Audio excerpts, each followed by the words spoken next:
Hello everyone. So the next question వచ్చేసరికి మనకి projections మీద ఇచ్చారు.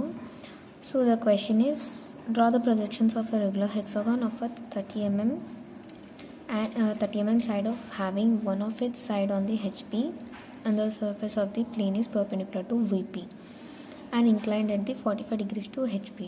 సో ఫస్ట్ ఆఫ్ ఆల్ మనకి ఏం చెప్పారంటే రెగ్యులర్ హెక్సాగాన్ అంటే మనకి అన్ని హెక్సాగాన్లో ఉన్న సైడ్స్ అన్నీ మనకి ఈక్వల్ డిగ్రీస్లో ఉంటుంది. సో ఇక్కడ నేను జస్ట్ రఫ్గా తీసుకున్నాను కాబట్టి నేను మీకు ఇలా చెప్తున్నాను. ఎగ్జాక్ట్ అయితే ఇలా రాదు రెగ్యులర్ హెక్సాగాన్ అంటే. సో మనకి మనకి ఇక్కడ సైడ్ అనేది 30 mm తీసుకున్నాడు and one of it side అనేది మనకి హెచ్పి ప్లేన్ మీద లై అవుతుందని చెప్పాడు. And the surface of the plane is మనకి ఏదైతే సర్ఫేస్ ఉందో హెక్సాగాన్ సర్ఫేస్ అనేది మనకి వర్టికల్ ప్లేన్కి పర్పెండిక్యులర్గా ఉందని చెప్పాడు. అంటే లైక్ పర్పెండిక్యులర్ అంటే 90 degreesలో ఉందని చెప్పాడనమాట.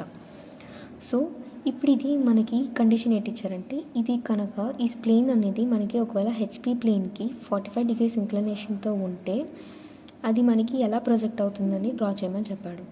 సో ఫస్ట్ ఆఫ్ ఆల్ నేను ఇక్కడ ఆల్రెడీ డయాగ్రామ్ తీసుకున్నాను. దీన్ని ఇప్పుడు మనం ప్రొజెక్షన్ చేస్తే మనకి హారిజాంటల్ ప్లేన్లోకి మనకి ఒక ప్లేన్ అనేది మాత్రమే జస్ట్ ఒక లైన్ లాగా కనబడుతుంది అనమాట.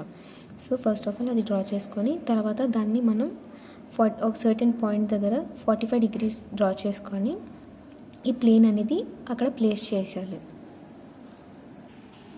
సో ఇప్పుడు ప్లేన్ అనేది ఇక్కడ ప్లేస్ చేసుకున్నాము. ఇది ఎగ్జాక్ట్ 45 degreesలో ఉంటుంది మనకి. సో ఇప్పుడు ఈచ్ అండ్ ఎవ్రీ పాయింట్స్ నుంచి మనం ఈ డయాగ్రామ్కి హెక్సాగాన్కి ప్యారలల్గా లైన్స్ డ్రా చేసుకోవాలి. అండ్ హెక్సాగాన్ నుంచి ఎవ్రీ పాయింట్ నుంచి మనం ఈ ప్లేన్కి ప్యారలల్గా లైన్స్ డ్రా చేసుకోవాలి. లైక్ ఒక చెక్ బాక్స్ లాగా వస్తుంది. సో వచ్చిన బాక్స్లోని మనం ఈ పాయింట్ ఎక్కడైతే సిఎఫ్ పాయింట్ దగ్గర ఇది లై అవుతుందో కరస్పాండింగ్ ఈ పాయింట్స్ దగ్గర మనం ప్లాట్ చేసుకోవాలి. So first of all projections draw చేసుకుందాం.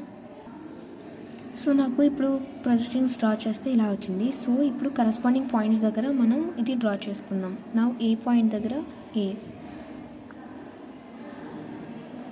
బి పాయింట్ దగ్గర బి.